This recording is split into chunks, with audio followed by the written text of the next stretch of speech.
Hello and welcome to Food for Thought. I'm your host, Ramona Singh, and it's always great to start the show with you and talk about everything that has to do with matters of the heart. And we aim to make sure that we bring up topics that are thought-provoking and perhaps conversations that you've always yearned to have, but something that you don't have in school. And whether it's with friends or family that you'd like to discuss this, well, we'd love to be your family over the weekend when we talk about topics on Food for Thought. And today's show, well, we're going to talk about why it's important, or actually how you can be happy and stay positive during times of difficulty, because we always go through ups and downs in life and nothing is ever constant or static or stable. And it's important to know how to be able to find the positive reasons of why certain things are happening, and also make sure that you stay in a positive state of mind to be able to overcome those challenges. And joining me is Group Editor of Y Media, Yudhvir Jaswal.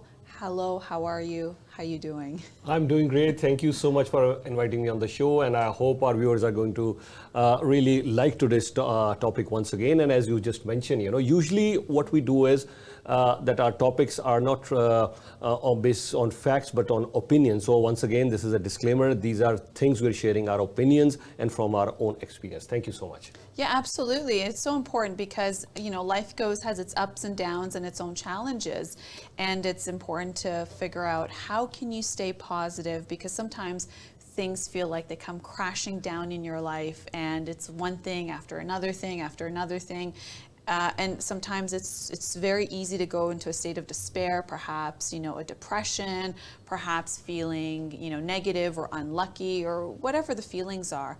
And so it's so important to be able to find the fine lining of perhaps why it's happening. How can you feel positive even though there's nothing to feel positive about, nothing seems positive.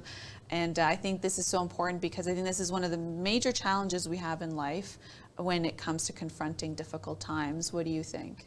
Yeah, I think I agree with you that we'll all face challenges in our lives because nothing is permanent. Nothing is permanent in life. If there is one thing which is constant in life, that's a change. Change is constant in our life. So there'll be always ups and downs in our life. That's point number one. Second, very important, as much as it might sound a cliche, but yes, it's true. It's okay not to be okay. As much as we do not want to judge others, we do not want to judge ourselves as well. It's okay not to be okay. That's fine. It's fine. But now let's quickly talk about few points. How we can, because this is a very interesting thing, how we can stay positive in challenging times. So first of all, I think the terminology is very important. I have been using this word challenging instead of using turbulent times or these are bad times. My luck, I got to blame my luck for this one. Or I'm unlucky. No, these are challenging times, and I've seen many people. Who is a leader, by the way? The person who turns adversaries into opportunities. But let's not discuss about the leadership today. We're discussing about any person who could be going through challenging times. So terminology is very important. So first of all, it's okay not to be okay. Terminology. Second point, I'm presenting two different scenarios here. Ask yourself, which scenario do you want to be in? I'll start with a word, believe. Very important word, believe, for the question that you raised. How we can be positive in challenging times. So believe is a very important word. One scenario I'm saying, I have believe in God or in energy or the creator of the universe, whatever religion you follow, whatever. So I have believe in that. Second, I have believe in myself. Third, I have believe on people around me who will do something good for me. And fourth, people believe on me. 4 points once again. I believe in God. If you have we all say, are you a believer? Yes, I believe in God. But the question is, do you really believe in God? If you really believe in God, nothing can go wrong. Whatever is happening right now, whatever challenges you are facing, the outcome will be good. Maybe you are not able to see that right now. But at the end of the day, everything will fall in its place. Nothing can go wrong. Everything happens for good. These are the reformations that we need to keep on doing. If we believe in God, we should have a very strong belief in God, number one. Second, believe in ourselves. Yes, I'll be okay. I'll be all right. Can we imagine after billions and billions of years how this human race has survived? There's a reason that we have survived for billions and billions of years. There's a reason. The struggle starts itself when we were born. There are millions and millions of struggles and challenges we face even before coming onto this planet. We face it. And then we come on this planet. And then, okay, whatever age we are at 17, 15, 16, 14. So we have crossed so many years. We have faced so many challenges. So I would be okay if I'm 14, 15, 18, 19, 20, 40, 60, 80. I will be okay. So believe on yourself. Then believe on others. Yes, the bonding, the relationship that we need to create. When we believe on others, say for instance, if there is a doctor who's treating you, you have to believe on the doctor. If you're not believing on the science, you're not believing on the doctor, you're not believing on your parents, you're not believing on your siblings, you don't have any belief on your friends. No, staying positive, believe on others. Of course, you need to figure out, make sure that yes, the person whom you are believing is trustworthy or not. Yes, you have to figure that out. And then even if one person says, I believe in you, you'll get out. You are a fighter. You will face all these challenges. Very rarely I use this word fighter, very rarely. But this is my opinion. For whom do I use the word fighter? Fighter doesn't mean you're going to win all the battles. There's no person in the world who can claim I will win all the battles of my life. Fighter is not a person who hasn't fallen off the back of the horse. No. How you turn around the things and how you act in the situation of adversaries. I call that person a fighter. Even if that person is still facing 50 challenges. A person faces just one challenge in a span of 50 years. I'm just saying, a person faces one challenge in a span of 50 years, and this person is not able to face that challenge. And it's becoming really hard for him to come out of that challenge. And even at the time of challenge, he's really having a tough time. I may or may not call him a fighter. I'll still call him a fighter. But honestly, whom I really believe is a fighter, a person who could be having 50 different challenges in life, but that person is lively, cheerful, and even right now, the person is facing challenges, but that person has a belief on God, I'm okay, has a belief on himself, I will be okay, believes on good people around him, and believes that yes, the other person says, I believe on you, you are a fighter. So this is just a start, how you can stay positive. Those are great. That's a great way of looking at it and breaking it down. That's so true. When you have belief in yourself and others and God and the whole situation and other people believe in you, it really can shift things, your perception when you're feeling down about what you say are challenging times that you're dealing with.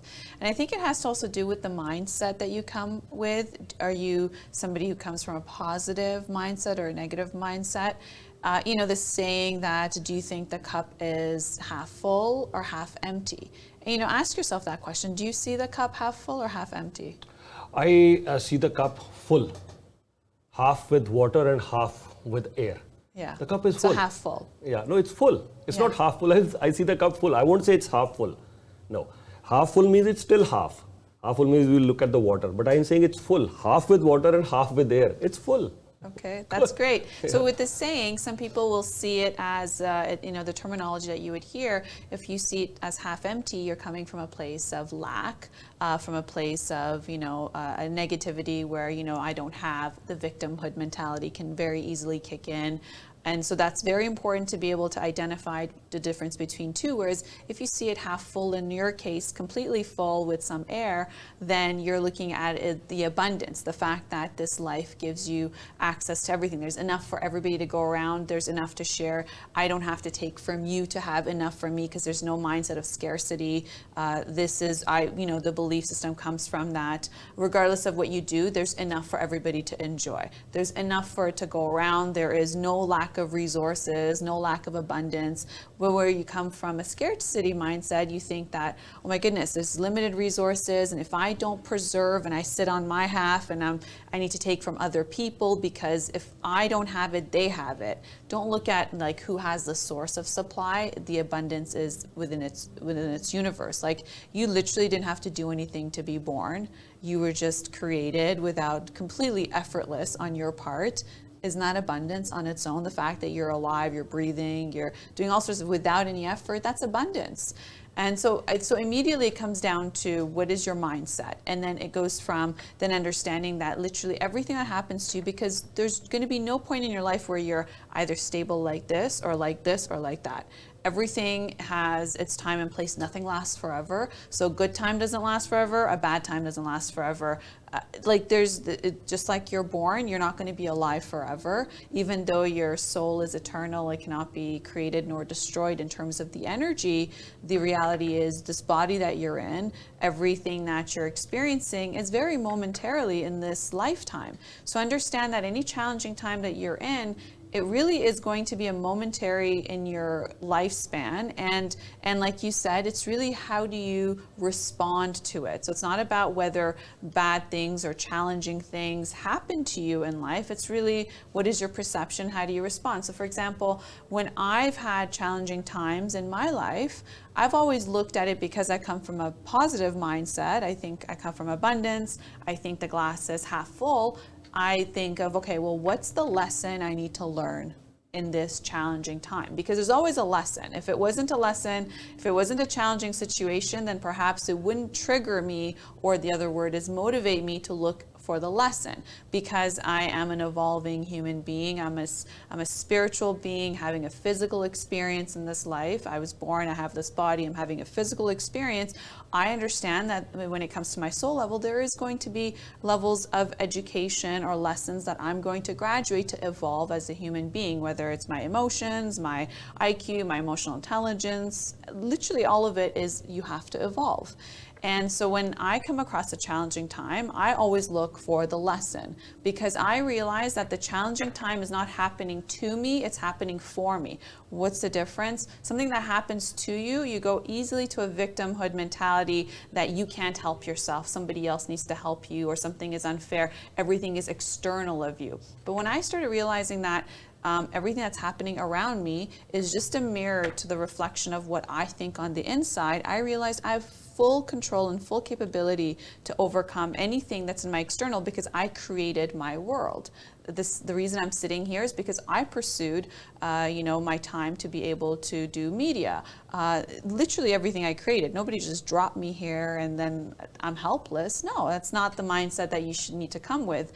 And so when there's a challenging time, it's not happening to you where you're the victim of some outsource, like this external being or some other element that's outside of you. No, it's happening for you because it's giving you the opportunity to look at the lesson, learn the lesson. As you're learning that lesson, it helps you, fix your perception of how you're going to respond to it. Like you said, it's not about falling off the horse. It's about how many times you get back up. Because we're going to all have challenging times.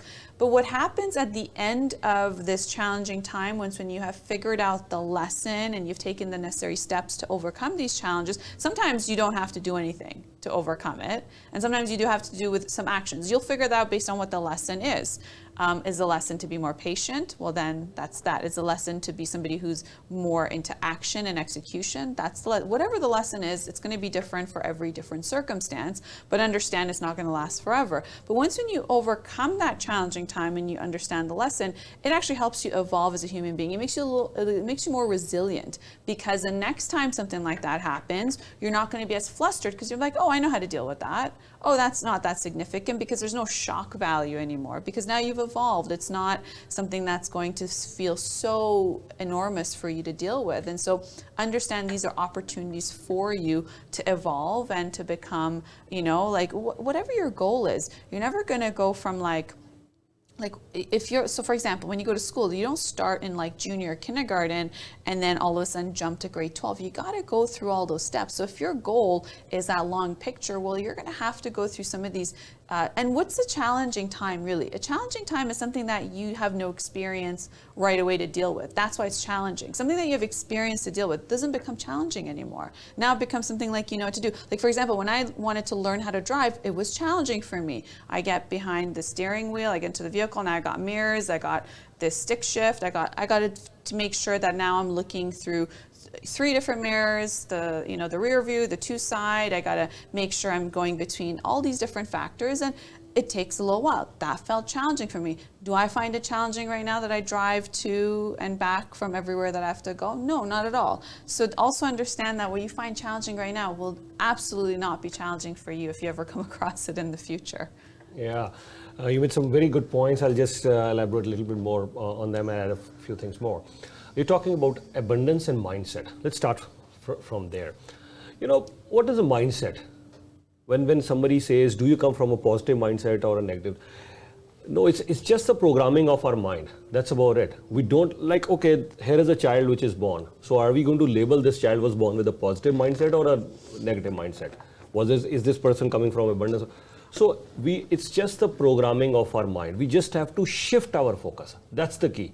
As long as we are able to shift our focus, and that's what we're going to discuss today. Maybe easier said than done, because when you're facing challenging times, how do you shift your focus?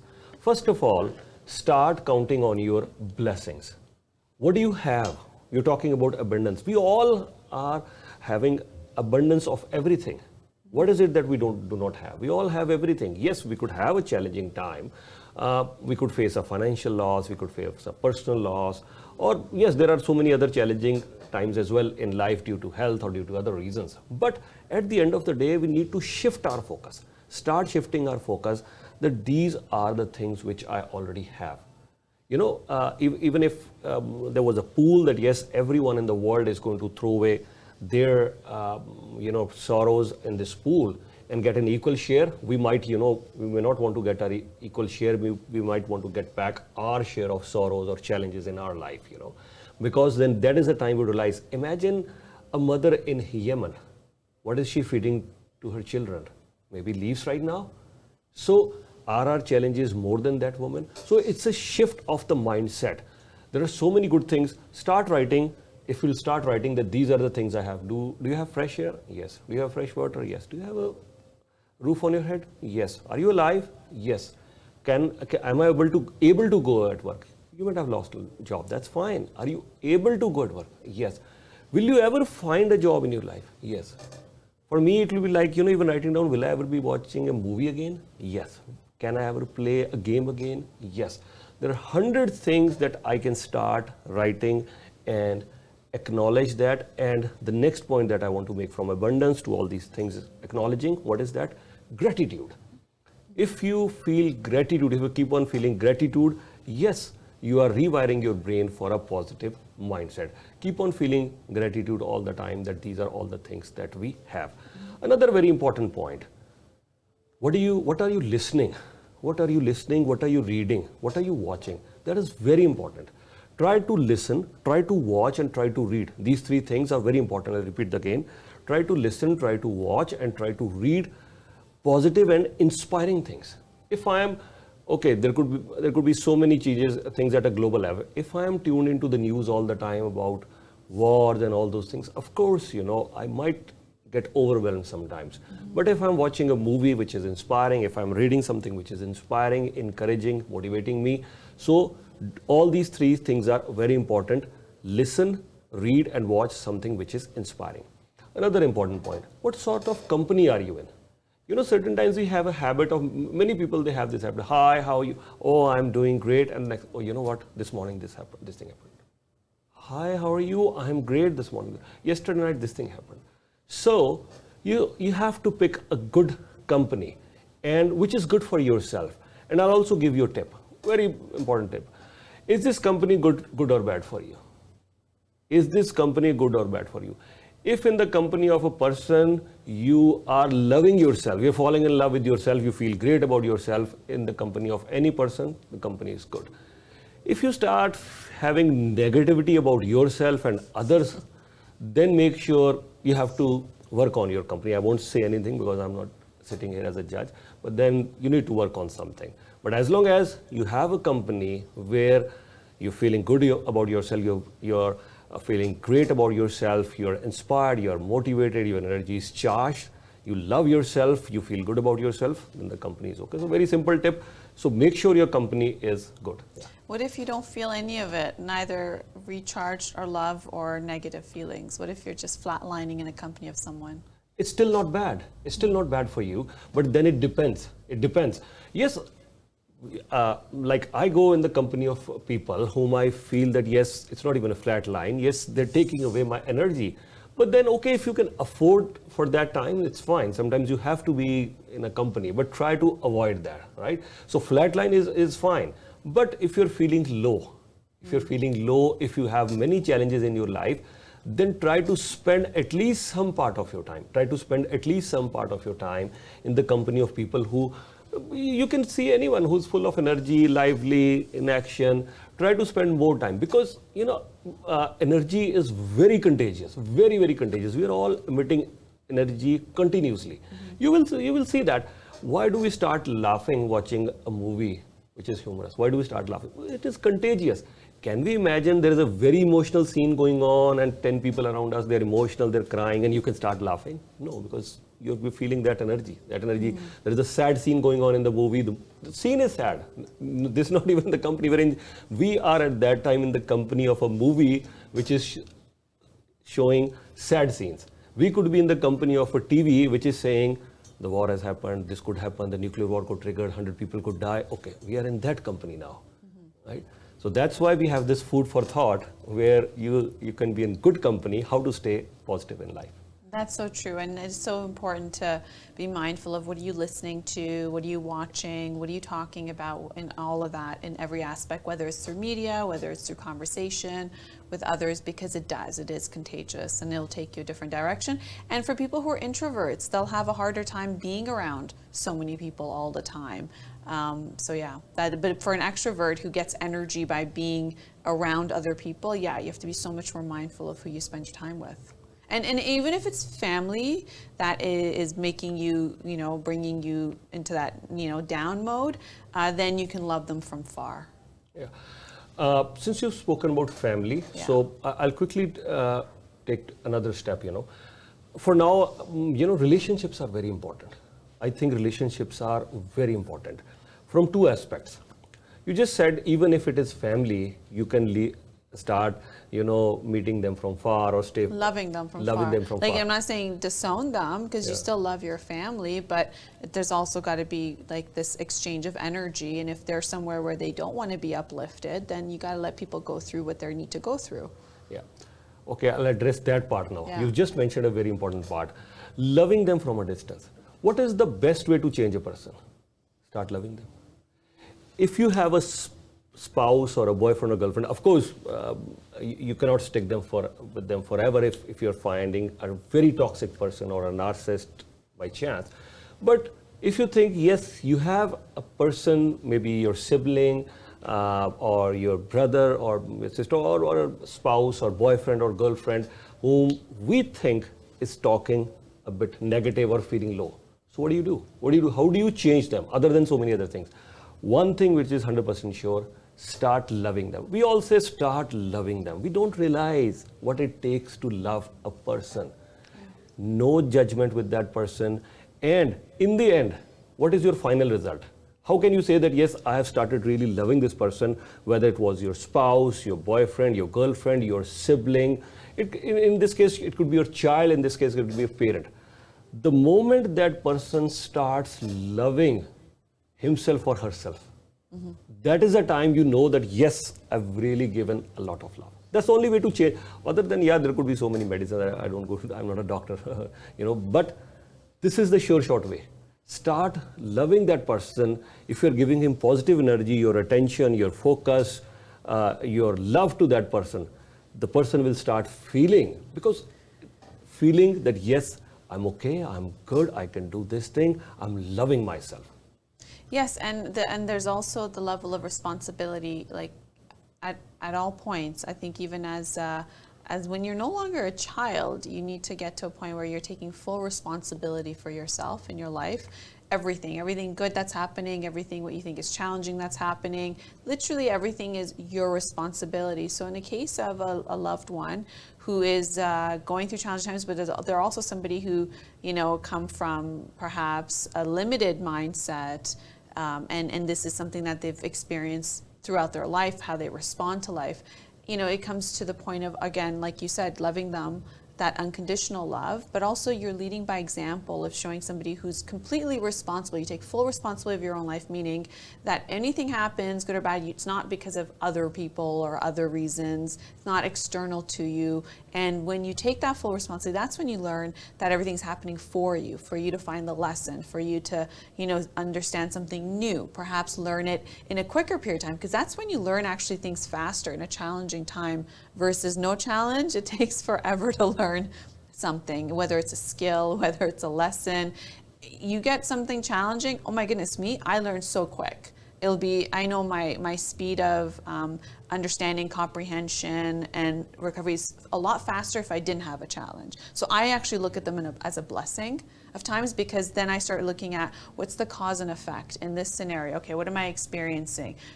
I don't look at it as like what someone else is doing. I'm looking at what did I bring into this situation? What were my thoughts and my frame of mind or my perception or my belief system that has made this situation come about? If that's not something that I can say, okay, well, I had that level of contribution, because when it comes to law of attraction, you don't attract what you want, you attract what you believe. So it makes you also look at what are my belief systems? Have I cross-referenced from my subconscious mind to my conscious mind about what I believe about any given situation, and more particularly about this one? And then it's about what aspects can I change? I already know that if I get into a mode of gratitude for everything that I have, like the things you listed and much more, and I start practicing that, I am rewiring my brain. This is all scientific. Then I know if I smile, my brain will think I'm happy, and all of a sudden my emotions will go happy. Try it. In the worst case scenario, put a smile on your face. Immediately you'll start becoming happy, because feelings follow action. Like, how many times did you not want to go exercise, but as soon as you start exercising, you start feeling good? Feelings always follow action. So act first, the feeling will follow, such as smile. And so even for that person, there's also the amount of love that you give them. Hopefully they'll see by example that you're somebody who's taking full responsibility for your own life, and you're implementing these things that perhaps they can learn and do for themselves. Yeah, you made some very good points, and 3 points that you just made. One, so I'll start with the smiling, but then I have to shift to another point that you made. It was very good, very excellent point. Smiling, yes, of course, you're right. It's scientifically proven that if our brain doesn't know, our brain doesn't realize whether we're actually happy or we're faking it. Even if we're faking it, if we're smiling, we're telling ourselves, our brain will say, oh, we're happy. Something good has happened. So always put up a smile. It's also good for our face, also good for our muscles as well. Smile is the best makeup. They always say this. So smile, be happy. So your brain will tell your body and send signals, release some great chemicals that, yes, we are happy. Good point. But you made a very great point earlier as well. And I was about to say that whenever you have any challenges in life, human instinct is the survival instinct. We've all survived, up to this time with all the species around us. There is a reason that we have evolved. We have survived. And what was that instinct? To perform better in challenging times. So you tap, when you're saying this, that this is what happens to you, because that's your natural instinct. That's the natural instinct of a human being. Remember this one thing. Whenever we are facing challenges, it is inherent in us, we'll start performing better. The only thing is, do we shift our focus towards solutions? I always tell many people that this is what I want to be, as you do, Jaswal. I want to be part of the solution, not part of the problem. Mm-hmm. Whenever there are challenges, start thinking on solutions. If you train your brain to start focusing on the solutions, and you said a very important point, grow. Learn and grow. You just said, I learn from all these things. My brain starts working better. But I'll add another word to all this discussion. Grow. Yes. These are the challenging times. Remember, you will learn more, you'll think better, and eventually you say, oh, I didn't realize I grew. It was a growth for me. So anytime all these things happen, whenever I've experienced any challenging times in my life, the moment I think these are challenging times, to a point that I now started realizing that whenever there'll be any challenging time, there is something big to happen. Yes, that has happened with me. Whether I was, kicked out of a TV show, and I couldn't even figure out that I used to do a TV show. I wasn't even told. And it was all volunteer. I was volunteering for a TV show. Yeah, I was volunteering for a TV show. And then suddenly they stopped calling me. They stopped picking up my phone. So I was curious. I said, I'm volunteering. I'm not even asking any money here. So why would they just stop picking my phone? Later on I realized there was something. But then I expected at least a phone call. But imagine the same frequency, I can even name it, it was Omni Television, right? So imagine the same frequency, Omni Television. Here I was doing a half-an-hour weekly show, and then these guys, they stopped picking my phone. I was volunteering there just as a whole. After just 2 months, the Omni guys, they come to me and they say, you're going to launch a show on 2 networks, Omni and Rogers both, and it'll be at the national level, and you're the producer and you're the host.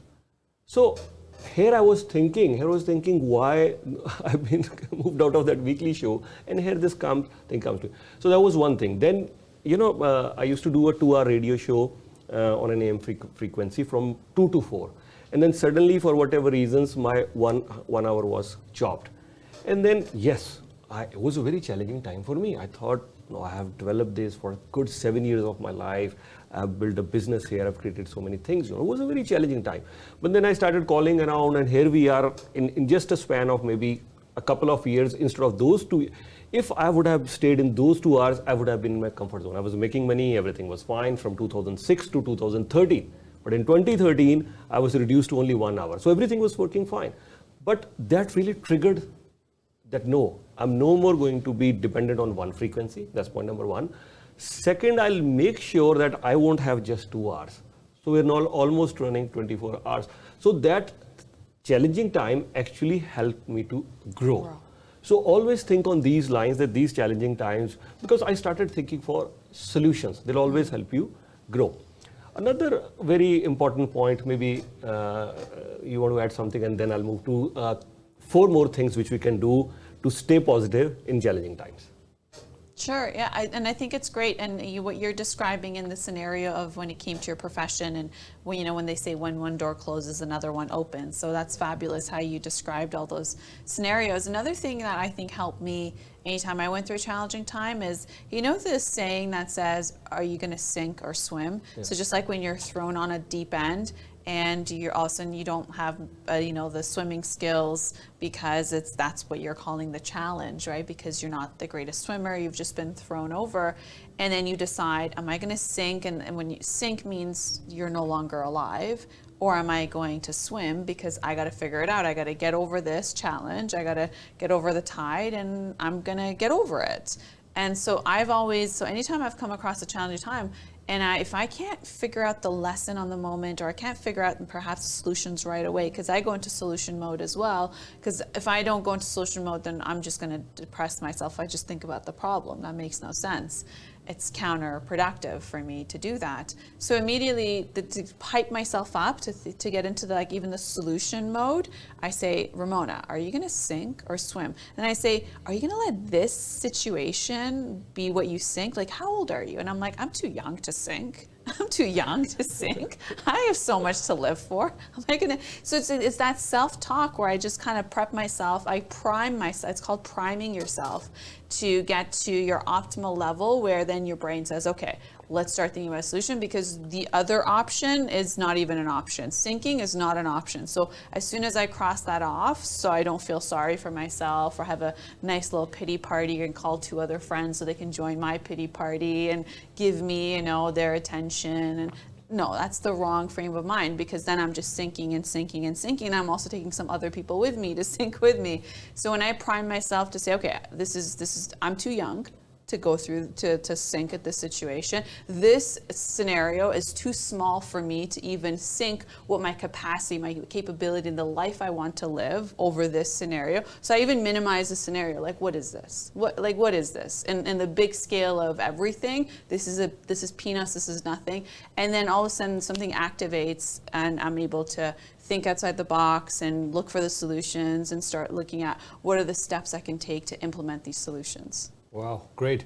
And just adding on to the points that you just made, we have to, gratitude is good, which will help you stay positive, which will help you stay focused. believe is good, all the things that we're discussing is good, smiling, rewiring ourselves, staying in good company, listen to good things, read good things.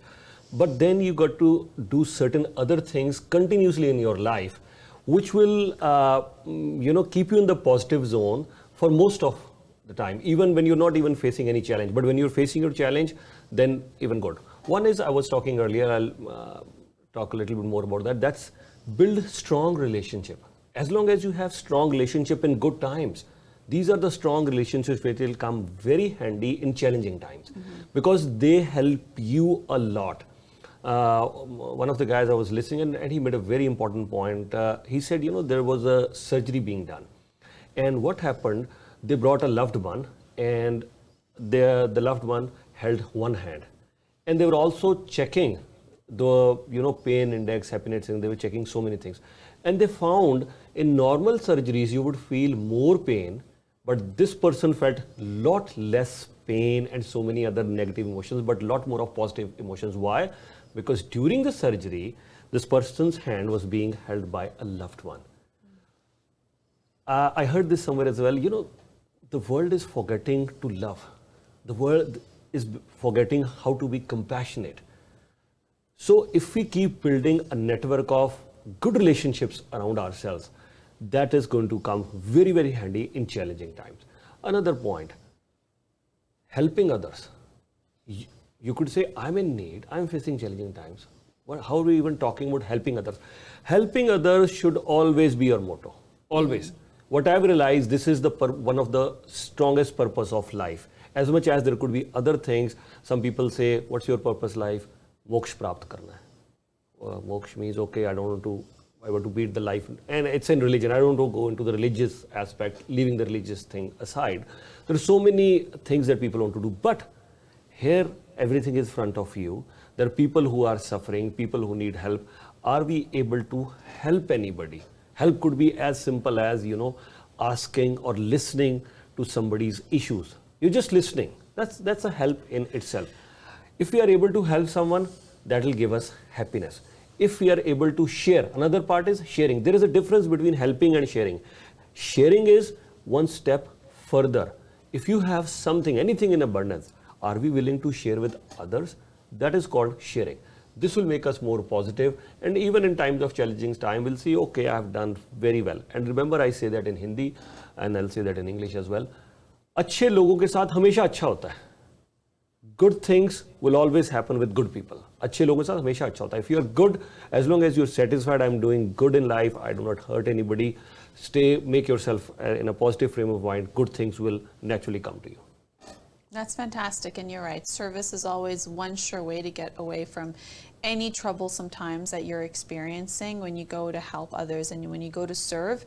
Like your issues become so minute in comparison, and it gets you out of what you're feeling. So yeah, you're right. It's because there's so many levels of emotions that you can feel. If you're very much gripped in the challenging emotions and it feels so negative and it feels unbearable, the first thing to do is to go and serve and help someone else. That's the surest way to get out of it. Yeah, and also I'll quickly add on to two more points. One is this thing, again I'm saying this, people will think here we are facing challenging time, and Yudhvir is talking of learning, growing, developing and acquiring skill sets. Yes, I have many examples to quote on that, but I'll just quote one example. The man who took over Range Rover and Land Rover and Jaguar, Ratan Tata, he's a prime example. Ratan Tata's mother was facing a very major health crisis. And while he was looking after his mother in States, he was also building, operational plans for his company, Tata organization. He was doing that. He was acquiring more skills. He was trying to do something good. So as long as it's just a shift of focus. Many times I've even felt this, if you are busy, if you have a purpose, if you have so many things, this the time to really pity yourself, the time to really go negative is a lot more reduced. The chances would be slim. So if you are busy, if you are constructive, if you are learning something, if you're acquiring a skill, if you're growing something, you're positive, the chances of you getting depressed or low, they're slim. I won't say rule that out, they're slow. Last very important thing, that's hobbies. What happens is, yes, pamper yourself as well. with your hobbies. We might think as a waste of time. No, they're not waste of time. That is the place we could be taking care of our physical health and more importantly, our mental health as well. I go and play badminton. It's the best use of the time. If you ask me in my 24 hours time, what's the best use of my time? I think playing badminton is the best use of my time. I watch cricket, which is usually a minimum 4-hour game. There's nothing short of a 4-hour game. You can't watch cricket for 1 hour. No, there's no minimum 4-hour game. Sometimes it's a 8-hour game and many people may not be able to comprehend. And sometimes it's a 5 days game, 8 hours consecutively on 5 days. But given a chance, I definitely want to do that because that is what is so healing for me. It's amazing. It's so therapeutic for me. I feel so great after watching any sport or playing any sport. So whatever your hobbies, whether it's movies, playing or whatever, do pamper yourself. Do take care of your hobbies and spend time on that. What's your take on this one? On having hobbies? Having hobbies and spending time with them. Oh yeah, absolutely. I think that should be a big part of your life because you can't just be in a sense where you're working and you have responsibilities and no downtime for yourself. So I think it's definitely something you can incorporate in your life to keep you going. And even when you are experiencing perhaps a challenging time, then it's something that you can get over a lot faster by shifting your focus and doing things that you like, because of course it'll make you happy, it'll put a smile on your face, and immediately you'll start feeling better. But I think the main thing here is that when you're going through a challenging time, from my experience and from everything that I have studied, because I study these things, and that's why I can even have this conversation to a degree. Nothing has been because like, oh, I figured it. Yeah, there's some figuring out, but I once when I have a challenge time, it leads me to even study more. And to learn about what's going on and to get to the bottom of it, and I have good, adequate research skills. And one thing I can say to you is when you're going through a challenging time or a difficult time or hard time, anything you want to call it that doesn't feel so good, and perhaps you don't feel like you have the skills to deal with it because that's why you're calling it challenging. As soon as you figure out what the lesson is, because that lesson, the byproduct of the lesson is growth. And then that lesson, obviously, you're implementing, you're learning something. When you learn a lesson, you don't just learn and then forget it and go back to what you're doing. When you learn a lesson, you're actually implementing into your life, and it gives you a new way of doing things, something addition to what you had before. It contributes to you because you start incorporating it into how you do things and how you proceed through things. As soon as you find that out, that challenge will cease to exist. So if you want to shorten your time of pain, as one way of calling it, is get to the bottom of what you need to learn in that lesson, because then so something that would last, let's just say maybe a few months or a few weeks, you could even shorten it down to just a few days if you actually make it your priority to understand what it is that you need to learn to go to the next level. Yeah, good point. And another thing, if I may add, and you can correct me if I'm wrong on this one. Yeah, you're right. As much as I think all these situations, they teach us a lot. They teach us a lesson, and we all should try to figure out.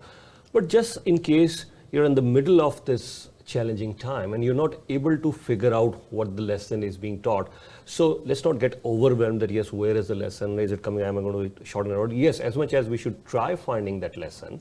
But then the most important thing is, and I'll sum up on this one, there's quite a few other things, but in the interest of time, I'll just say one last thing. Yes, time is the biggest healer. I don't agree. Okay. I was going to actually make that a point to say, people Okay. say time heals everything. No, if you are ignoring what the issue is, time can go by, and something that was an issue when you were 12 will still be an issue at 65 because you never dealt with whatever, if it's a trauma, if it's something that programmed your mind to believe certain thing about yourself. You got it, as time is going by, you got to actively work on what it is, figure out what it is, learn the lesson, incorporate it in your life, and overcome it. Time alone doesn't, I don't believe, heals it, but we could agree to disagree. Yeah. No, what I was saying is, again, I'll repeat that. Time is the biggest healer, and time almost, I'll use the word almost, again I'll say this, time is the biggest healer. Time almost heals everything. You said that in your earlier discussion, and I agree on that thing. Sometimes you don't really have to do anything. Sometimes, because say for instance, if someone's loved one has passed away, yes, it'll heal Almost, again, I'll use the word, time is the biggest healer. You cannot expect someone's loved one has passed away, a parent has passed away, or a sibling has passed away. We cannot expect things to turn around in 5 minutes. No, there is, you could have nerves of steel if that's the case with you. Yes, that could happen with someone who's really trained well with themselves, maybe some intelligence or CIA experts. I don't know that technique. There could be some technique. They have people lying around in dead bodies and they still, while you're fighting a war, that could happen. But for a normal human being living in as a civilian, if your loved one has passed away, so 5 minutes, 10 minutes, yes, people face that trauma, they go into sadness, stress, or depression, so many other things. But yes, that's why I said time is a big healer. We might be, saying that, okay, a big financial loss has happened. You could have invested in real estate, you could have invested in business, you could have invested in stock market, and suddenly a major financial storm comes, and yes, you're caught in the middle of that. Again, the same thing. Time, yes, you're right. We have to figure out what lessons I should be learning, that why did I invest? Did I invest on very risky stocks, or did I overstretch myself in real estate? What did I do wrong? Yes, that's a good time. But yes, remember, if you're feeling really low for that financial stress, then this is a good thing. Time is the biggest healer. It heals almost everything. And another thing is, and I'm sure you must have realized this, I've realized this, what we could be stressing about today, 2 years, 5 years, maybe 10 years, this may not even matter to us. Sometimes, and especially when we are youngsters as a teenager, we make many situations as a matter of life and death. I made soccer matches as a matter of life and death for me. I did that, yes. When I was so much involved in a soccer match, I would say I want to win it at every cost. But do those soccer matches matter to me today? The answer is no, yeah. That's good. That's very good input. Yes, and it's difficult when you do lose a loved one, and what that means over time, until you learn that you can love them regardless. Because we actually talked about this earlier today on a different show about what love is and the capacity to love. It's not based on what media shows, that love is this intense feeling and it has, these intense emotions that come with it, whether it's attraction, infatuation. No, love is something that is unconditional. It has its permanence, and it doesn't come with strings attached. And just like how you would love a parent, you don't have to necessarily see them every day. They don't have to do something for you every day to love them or talk to them. This is something that's within you, and that joy always stays within you, and that is that closeness to them. And you start learning about that level of love even through loss. I think that's what loss teaches you, about your capacity to love regardless of that external factor. Yeah, and a quick recap of whatever we discussed today. I think first things first, faith or belief, that's very important. Whatever religion you believe in, or you believe in this universe, or you believe in this energy, if you're a non-believer. So belief is very important. Believe in yourself. Believe in the people who yes, they're always there for you. Believe is very important. Second, as we were already discussing, during these times, try to live in gratitude. Gratitude is very important during these challenging times. Yes, when you are facing this challenging time, as Ramonaji was mentioning, tap into the solutions mode, that always you could learn, you could even grow. Actually, you could even find that, yes, you grew, and try to learn the lesson that this challenging time is trying to teach you. Helping others, sharing with others, I think that's a great way to stay in positive frame of mind. And always make sure you listen, read, and watch inspiring stuff. Watch your company. If it was a flat line, doesn't bother. You cannot be in the company of great people all around. You can't be, that's not possible. Flat line is still good than being in company of people who would suck up energy or who are talking about negativity. And then time, of course, I'll still say that time is a big healer. Give yourself time. Don't get overwhelmed that, yes, I need to change this thing right away. Many things will not change right away, whether it's a major financial stress, whether you lost your job or you lost your loved ones. Yes, these things do take some time to heal. And in the end, I would say, once again, as time is a big healer, but more importantly, I've used this thing that you just mentioned, love and compassion. That's the biggest healer. And if we are, doing something, and if we find anyone who is feeling a bit low, if we feel we could do something, we must do something without any strings attached and not judging anyone. Thank you. Thank you so much. That was a great conversation. So much I learned from what you shared. So thank you again. Until next time, this is Food for Thought. I'm Ramona Singh. Joining me always is Yudhvir Jaswal. Thank you for being part of this conversation. We'd love to hear your feedback. And for any of the episodes that you haven't missed, please go to our social media at Y Media on Facebook and YouTube, and you can see a whole lot of lists there. Thank you as always. Thank you, Monaji. The pleasure is all mine. I think I learned quite a few things from you today, and I hope our viewers must have enjoyed today's show, but keep watching Channel Y. Thank you.